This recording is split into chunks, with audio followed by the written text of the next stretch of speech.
ओम श्री गणेशाय नमः। ओम श्री सूर्याय नमः। प्रिय भक्तजनों, आप सभी का स्वागत है हमारे YouTube चैनल पर। आप सभी का दिन शुभ और मंगलमय हो। भगवान श्री हरि और माता लक्ष्मी की कृपा आप सभी पर सदैव बनी रहे। आज हम लोग सुनेंगे सूर्य भगवान के 7वें घोड़े की कहानी।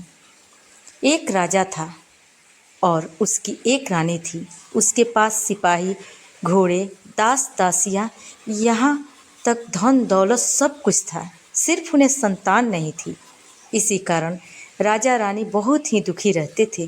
संतान प्राप्ति के लिए उन्होंने हर तरह का दान धर्म, धार्मिक अनुष्ठान, जप, मंत्र, व्रत, पूजा पाठ की, लेकिन कोई फायदा नहीं हुआ।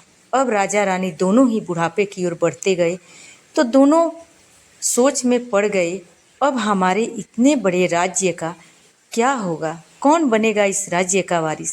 कौन लेगा प्रजा की जिम्मेदारियां? राजा रानी दिन रात इसी चिंता में घुलने लगे। उन्हें खाने पीने की भी सुध नहीं रहती। तो एक सुबह होता है कि राजा के दरबार में एक साधु आता है। तो दासी रानी को इत्तला करती है कि तब वह दासी से कहता है कि मेरा अंतिम दान धर्म है, इसके बाद मैं अपने हाथों से कोई दान धर्म नहीं करूँगी।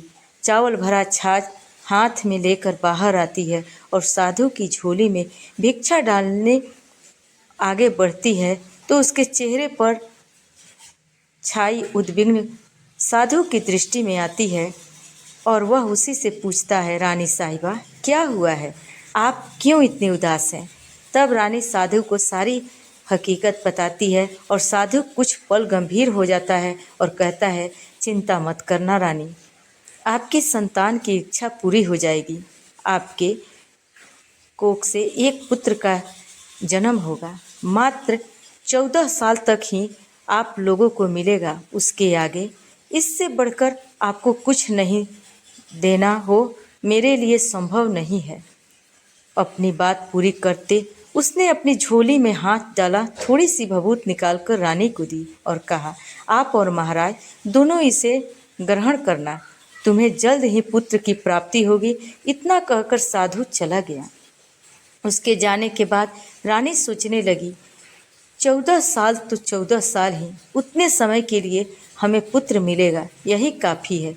उतने साल तक मैं उसे जी जान से बड़ा करूँगी, उसे ढेर सारा लाड़ दुलार दूंगी, अपनी संतान की मुराद पूरी करूँगी।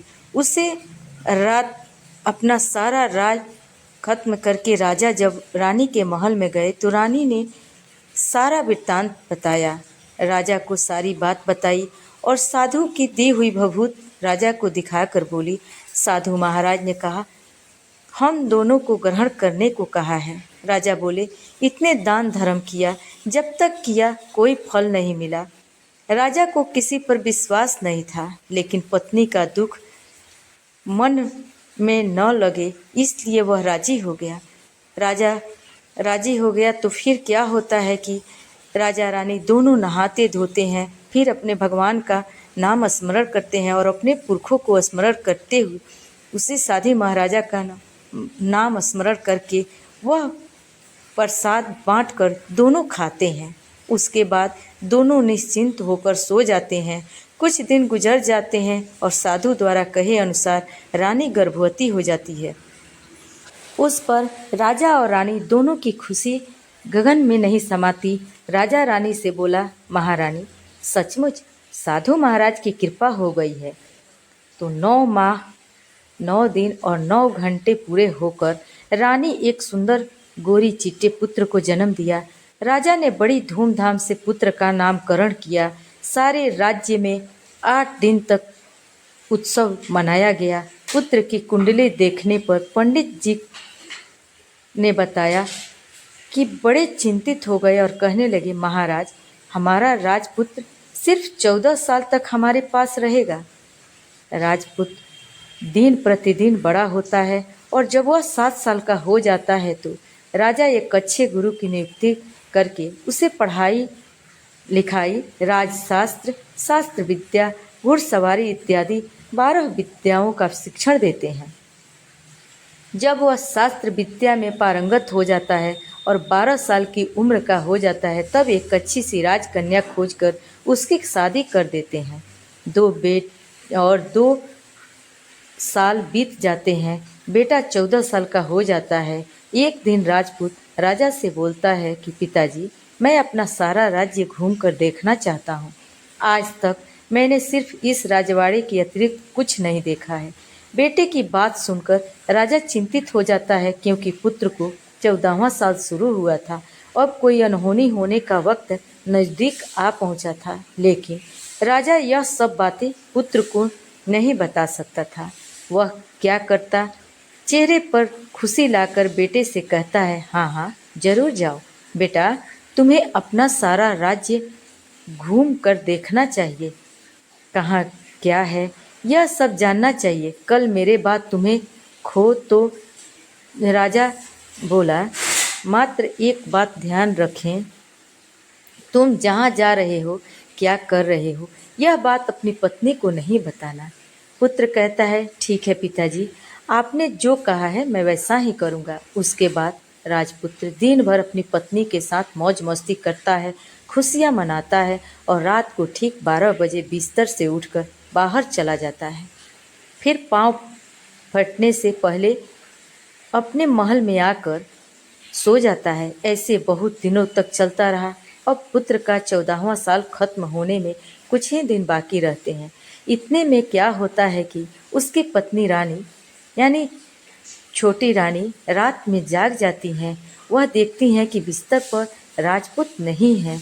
वह महल में सब जगह देखती हैं तो राजपुत्र का कहीं भी नजर नहीं आता।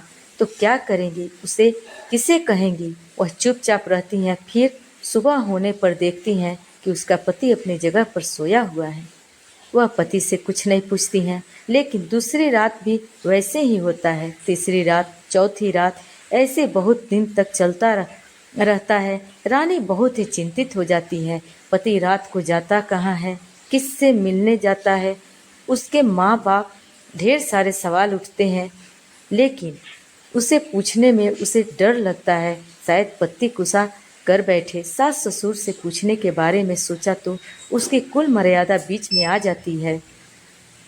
तो इस तरह मन को मनवा कर रही है और हालत से उसे खाने पीने की दिलचस्पी नहीं होती। वह दुबली पतली होती जाती है। तो उसे राज्य में फूल बेचने वाली एक वृद्ध महिला आती है। वह हमेशा छोटी रानी को फूल देने उसके महल में आती थी।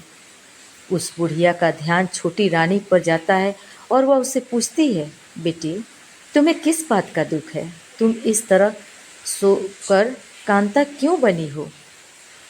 उस पर रानी कहती है, क्या बताऊं तुम्हें अम्मा, तुम्हारा राजपूत हर रात बिस्तर से उठकर कहीं चला जाता है और सुबह होते ही वापस आकर सो जाता है। वह कहाँ जाता है, किससे मिलने जाता है, क्या, यह सोच सोच कर मैं जल ग्रहण नहीं कर पाती और सूख कर काटा होती जा रही हूँ।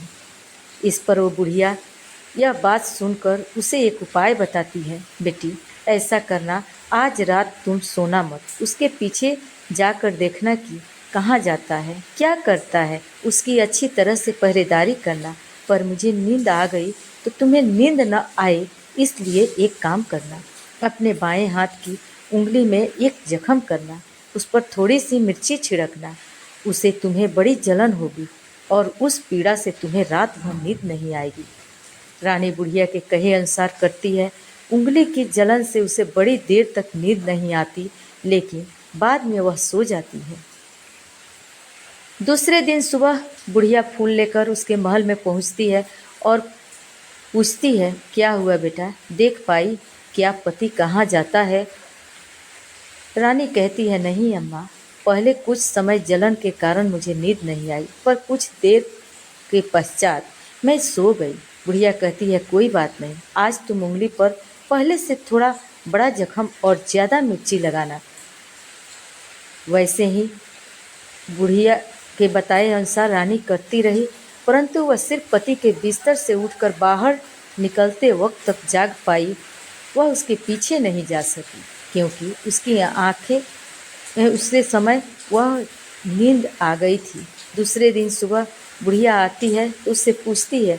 पहले ही रानी रो रो कर कहती है, माँ मैं आज उसकी पहरेदारी ठीक तरह से नहीं कर पाई। बुढ़िया कहती है, रोना नहीं बेटा, सब कुछ ठीक हो जाएगा। तुम आज रात जख्म और बड़ा करना, उस पर ज़्यादा मिर्ची रखना और एक काम करना बेटी, जब वह जाने के लिए निकलता है तो उसका रास्ता रोकना। बुढ़िया ने जैसा बताया रानी ने वैसा ही किया। आज रात उसे नींद नहीं आती। पति रात 12 बजे बिस्तर से उठकर जब महल से निकलने के लिए चलता है तो वह बुढ़िया ने जैसे बताया वैसे ही करती है। दौड़कर जाकर पति का रास्ता रोकती है और कहती है, कहाँ जा रहे हो? किसी से मिलने जा रहे हो? मुझे बताओ। राजपुत्र उसे समझाने की बहुत कोशिश करता है।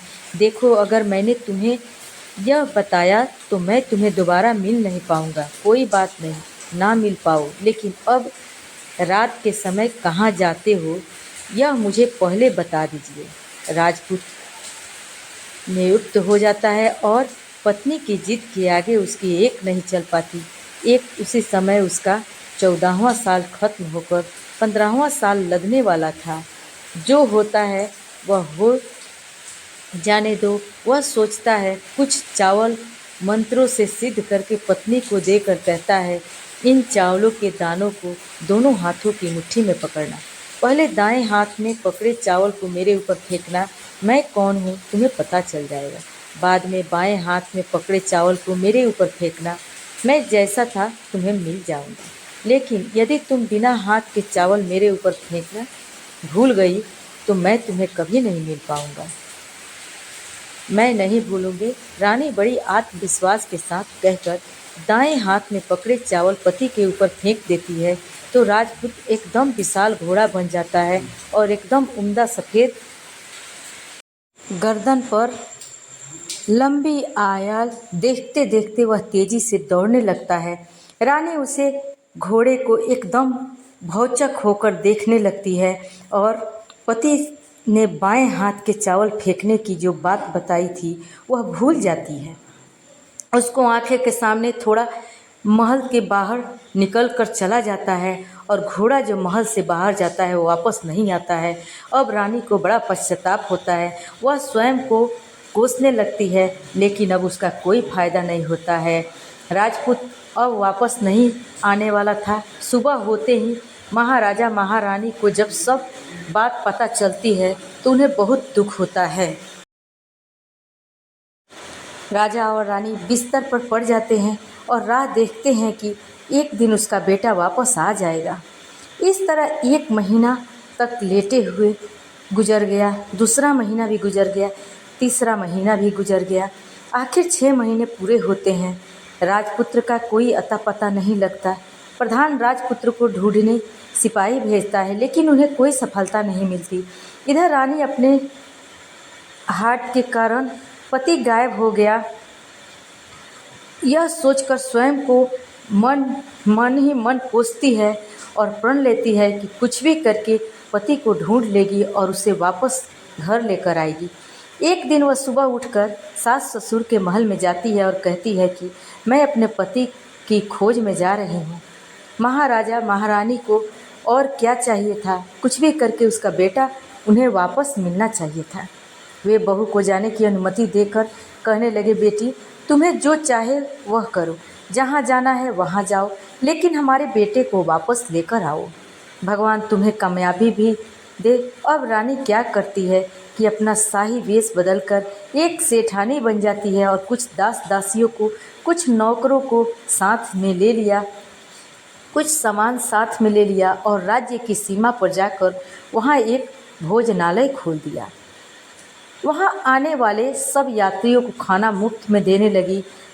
मात्र एक शर्त रखी कि खाने वाले उसकी देखी हुई कोई अजीब सी चीज़ उसके मालकिन को यानी राज्य रानी को बताने पड़ेंगे। वह आने वाला हर नागरिक अपनी तरफ से मैंने यह देखा कह रहा, कहाँ से मुफ्त खाना खाकर जाता था, परंतु रानी को जो बात चाहिए थी वह अब तक नहीं मिली थी। ऐसे ही कुछ दिन इधर उधर का होता है। रानी के महल फूल लेकर जाने वाली बुढ़िया का एक बेटा और बहू थी। उनका एक पोता था, यानी बुढ़िया का एक अम, बेटा था। वह सुबह काम के लिए निकलता था तो पोते को संभालने की जिम्मेवारी बुढ़िया पर रहती थी। बुढ़िया दिन भर पोते को संभालती थी। एक दिन ऐसा होता है कि बुढ़िया को मन खाने की आदत थी। पान खाने के लिए चूना चाहिए था। वह उसे तैयार करने के लिए ये लेकर आई और वह भुनाने के लिए गोबर के कंडे चाहिए थे। कंडे इकट्ठा करने के लिए वो बांस की टोकरी लेकर चरवाहे के मैदान पर चली गई। वहाँ बहुत सारे गंदे थे। उन्हें जमा करते करते उसे घर जाने में अंधेरा हो गया।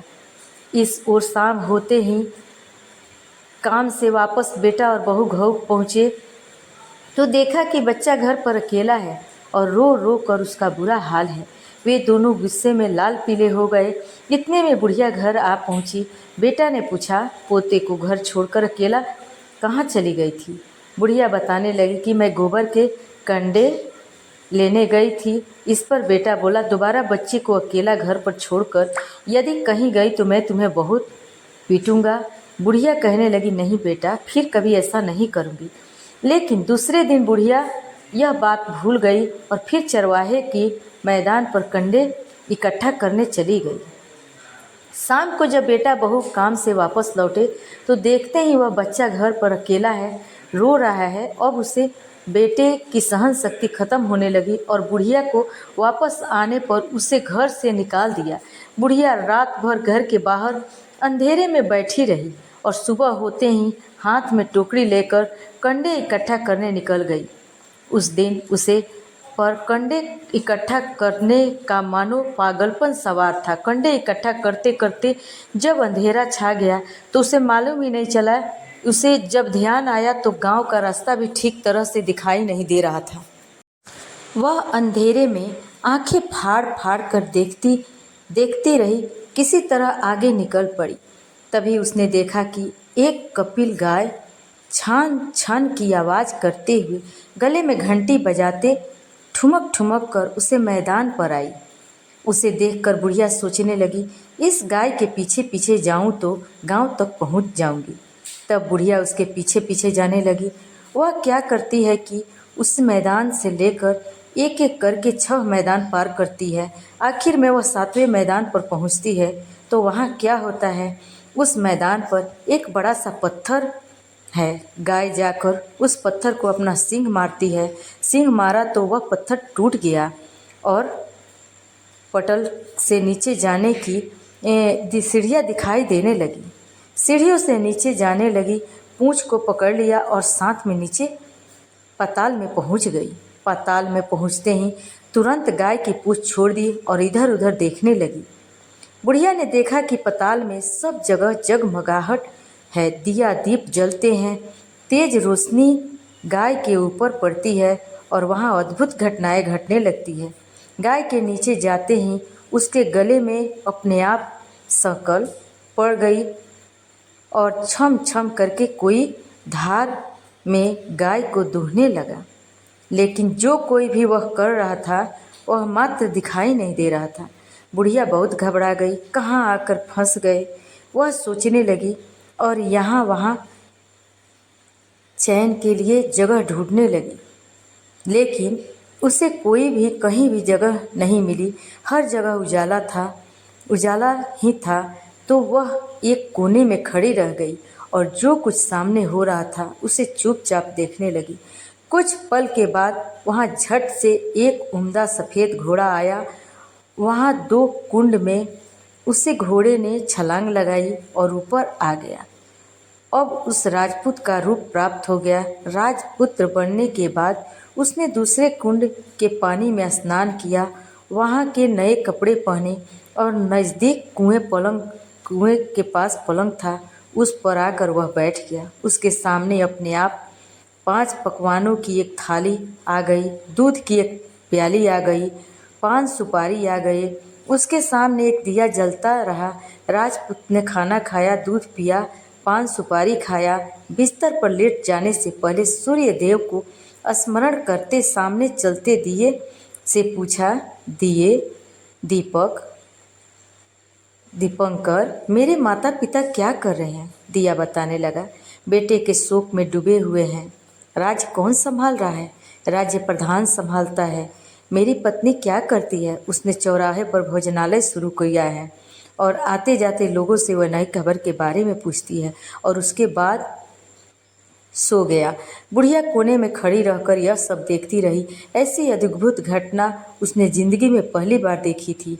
उसे अंदर उसके चुलबुलाहट होने लगी। वह अपने भूख प्यास को भूल गई और आगे क्या होता है कि उसे उत्सुकता से देखने लगती है। लेकिन उसके बाद कुछ घटनाएं नहीं घटती। रात गुजर गई और सुबह हो गई। सुबह होने पर पलंग पर सोया राजपूत उठा और फिर से पहले वाले कुंड में छलांग लगाई तो अब वह फिर से घोड़ा बनकर कुंड से बाहर आ गया। बाहर आते ही तेजी से उसे पाताल नगरी से बाहर निकल गया। लेकिन वह कहाँ गया, बुढ़िया को कुछ पता नहीं चला। उसके बाद पिछली रात की तरह उसे उस गाय का छम-छम करके दूध दूहना करने लगा। जैसे ही दूध दूहना खत्म हुआ, उसके गले की शकल अपने आप खुल गई और वह गाय तेजी से ऊपर जाने वाली सीढ़ियों की ओर भागी। गाय के दौड़ते देख बुढ़िया सोचने लगी कि अब गाय के साथ यहाँ से ऊपर जाना ही समझदारी है, नहीं तो कोई मुसीबत आकर मेरे ऊपर टपक जाएगी। झट से उसने गाय की पूंछ पकड़ ली और गाय के साथ साथ ऊपर आ गई। जब ऊपर पहुंची तो सुरंग का रास्ता अपने आप बंद हो गया और उसके मुंह पर एक बड़ा सा पत्थर पूर्व की भांति खड़ा हो गया। ऊपर आकर गाय जंगल की ओर निकल गई तो इधर बुढ़िया एकदम बावली सी हो गई। उसने पाताल नगरी में जो कुछ देखा वह जल्द से जल्द किसी को बताने के लिए उतावली हो उठी। उसे एकदम याद आया कि नगर की सीमा पर कोई औरत भोजनालय चलाती है और नई बात बताने वाले को अच्छा खाना पीना मुफ्त में देती है। वह सोचने लगी, क्यों ना मैं यह बात उस औरत को जाकर बताऊं। यदि उसे यह बात पसंद आ गई तो बाकी जीवन खाने पीने के झंझट से मुक्ति मिलेगी। बुढ़िया मन में यह तय करती है। वह तुरंत उस भोजनालय के द्वार पर टांगे नगाड़े के सामने खड़ी हो गई और जोर जोर से नगाड़ा बजाना शुरू कर दिया। द्वारपाल आए। आदेश पाते हैं सिपाही नीचे दौड़ गए कि एक बुढ़िया नगाड़ा बजा रही है। उसने पूछा कि उन्हें बुढ़िया क्या हुआ, क्यों नगाड़ा बजा रही है? बुढ़िया बोली, कुछ नहीं बेटा, यहाँ खाना मिलता है ना, इसलिए आई हूँ। खाना चाहिए, मिलेगा, लेकिन तुझे कोई नई बात बतानी पड़ेगी। हाँ बेटा बताऊंगी। एक बात मालूम है मुझे। इस पर सिपाही उसे अंदर लेकर आए। उसको मालकिन का आदेश था कि जो कोई वृद्धा बुजुर्ग वहाँ आए उसके साथ अच्छी तरह पेश आना, उनका अच्छा आदर सत्कार आदि करना। तो सिपाही ने इस बुढ़िया को भरपूर आदर सत्कार के साथ पुरानी बोली, अम्मा तुम बड़ी देर तक दोनों हाथ बातें करती रही। अम्मा अब बताओ तुमने क्या नई बात देखी है? नई बात? मैंने कोई नई बात देखी नहीं। वह तो तुम्हारे पास तुम्हें देने के लिए खाने के लिए पैसे नहीं थे, इसलिए मैंने झूठ कहा और नगाड़ा बजाया।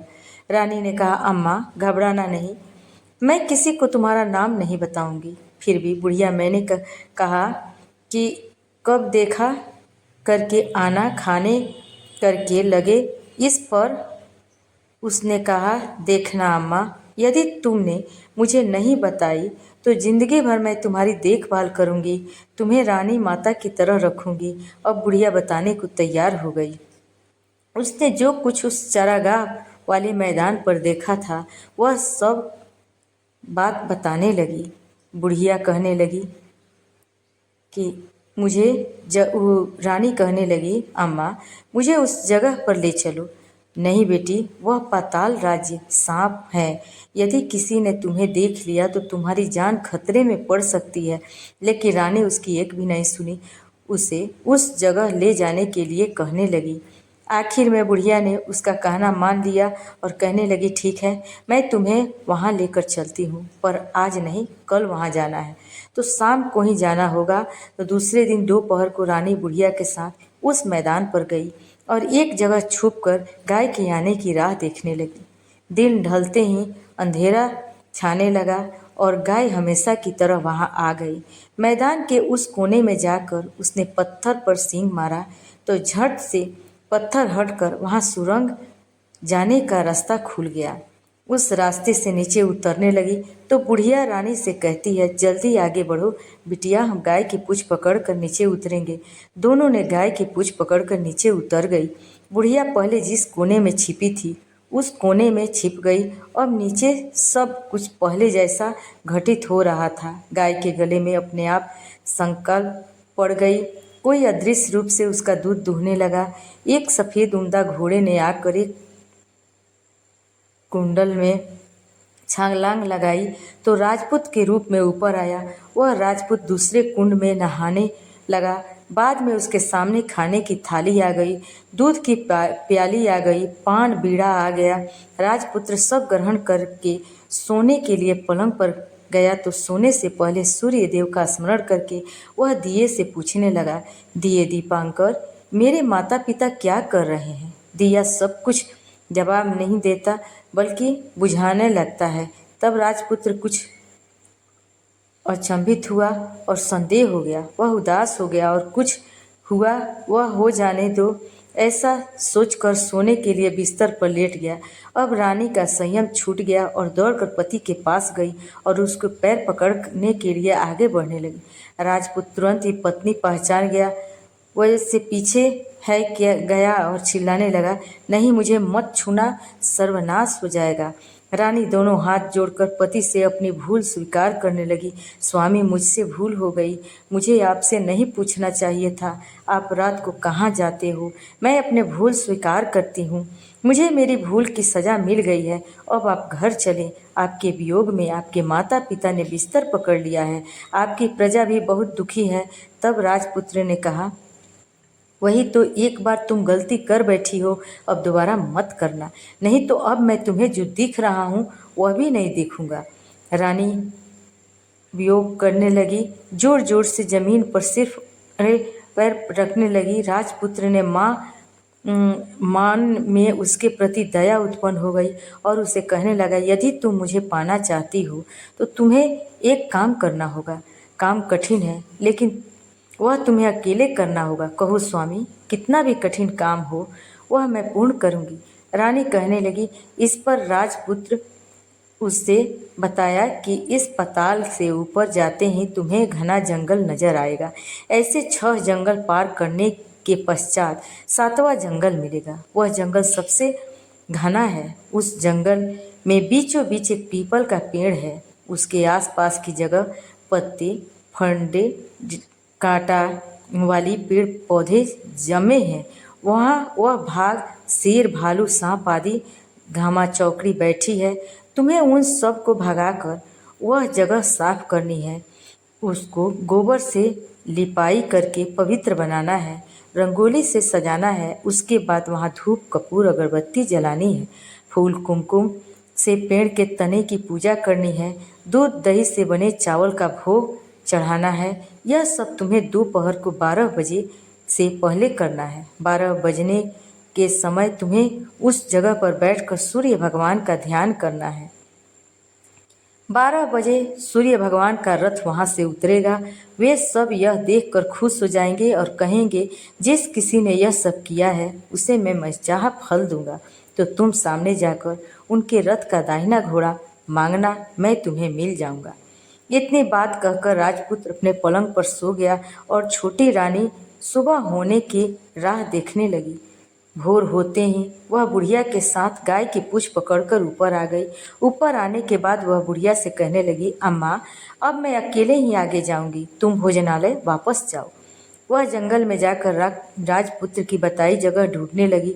स्वयं आई से उस जगह साफ करके बाद में राजपुत्र ने जैसा बताया वैसी लिपाई पुताई करके वापस आ गई। दूसरे दिन पाँव फटने से पहले उठी और जंगल में उस जगह पर पहुंची जहां जाकर इत्र गुलाब का पानी छिड़क कर वह जगह सुगंधित की। धूप अगरबत्ती जलाकर उसे पवित्र किया और पूजा के सब सामग्री वहां तैयार रखकर सूर्य भगवान का ध्यान करने बैठ गई।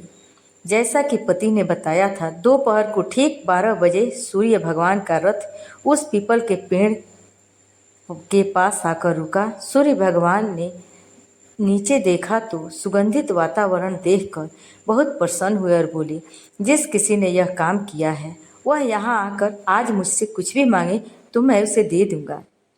रानी ने ये सब सुने तो बिना समय गंवाए दौड़कर उनके पास सामने आ गई और उनको साष्टांग नमस्कार करके बोली, भगवान वह मैं ही हूँ, मैंने ही यह जगह साफ की है। अच्छा तो तुम्हें जो चाहिए वह मांगो। भगवान मुझे आपके रथ का दाहिना घोड़ा चाहिए। सूर्य भगवान बोले, नहीं नहीं, मैं तुम्हें और कुछ भी दे सकता हूँ लेकिन यह घोड़ा नहीं दे सकता। मेरे रथ के 12 घोड़े, तुम चाहो तो कोई और घोड़ा मांग सकती हो, लेकिन यह दाहिना घोड़ा नहीं दे सकता, वह मैं तुम्हें नहीं दे सकता। लेकिन छोटी रानी ने एक नहीं सुनी और सूर्यदेव से एक ही बात कह रही थी, वही दाहिना घोड़ा दे दीजिए, नहीं तो मैं आपके पैरों में गिरकर अपनी जान दे दूंगी। अब सूर्यदेव धर्म संकट में पड़ गए। उन्होंने वचन दे दिया था, अब अपने वचन से पलट भी तो नहीं सकते थे। ठीक है, दे दिया तुम्हें घोड़ा, सूर्यदेव ने कहा। फिर एक बात और भी कही, देखो मैंने तुम्हें घोड़ा तो दे दिया लेकिन वह तुम्हें यहाँ नहीं मिलेगा, तुम्हें उसे पताल में जाकर लाना होगा। रानी बोली, पताल में ही क्यों भगवान, मैं तुम्हें पाने के लिए कहीं भी जा सकती हूँ। रानी का वचन सुन लेकर सूर्यदेव अपने मार्ग पर चले गए। इधर रानी जंगल से अपने भोजनालय आ गई। फिर वह बुढ़िया को लेकर उस मैदान पर गई। जल्दी से शाम हुई। शाम होते ही वह गाय आई और उसने सींग मारकर सुरंग का पत्थर हटाया। वह नीचे उतरने लगी। रानी और बुढ़िया जल्दी जल्दी उसकी पूँछ पकड़कर नीचे की तरफ चलने लगी। घोड़े का एक कुंड में नहाकर राजपुत्र बन जाना, नहा धोकर पलंग पर जाकर बैठना, उसे खाने की थाली, दूध की प्याली आना, पान बीड़ा आना। लेकिन आज एक नई बात घटी। आज दो दो थाली, दो दो दूध, 2 प्याली, 2 पान के बीड़े उसके सामने आए। वह सब कुछ नहीं बोला। अपने हिस्से की थाली खाकर, दूध पीकर और पान बीड़ा चबाकर वह सोने चला और हमेशा की तरह दिए से पूछने लगा, दिए दीपंकर मेरे माता पिता क्या करते हैं? दिया ने बताया, वे दोनों तुम्हारे शोक में मरने की स्थिति में पहुंच गए हैं। ऐसा झट से उसकी आंखों से आंसू टपकने लगे।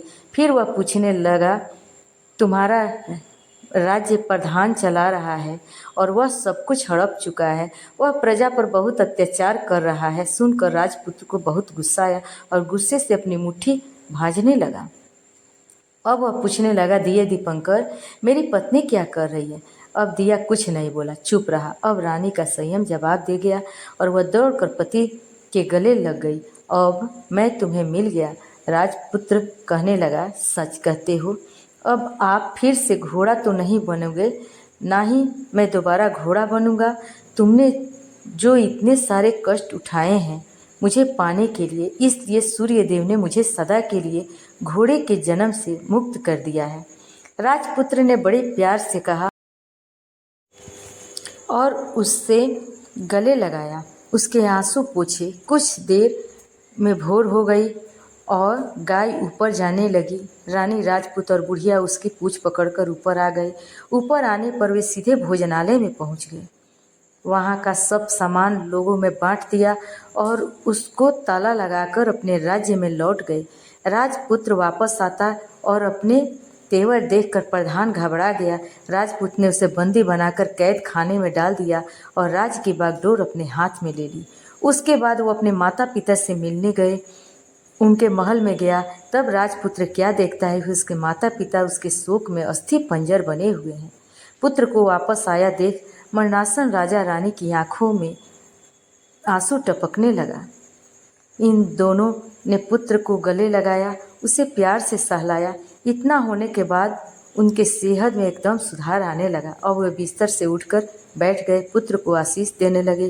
राजपुत्र के आने की खबर तुरंत राजभर में फैल गई।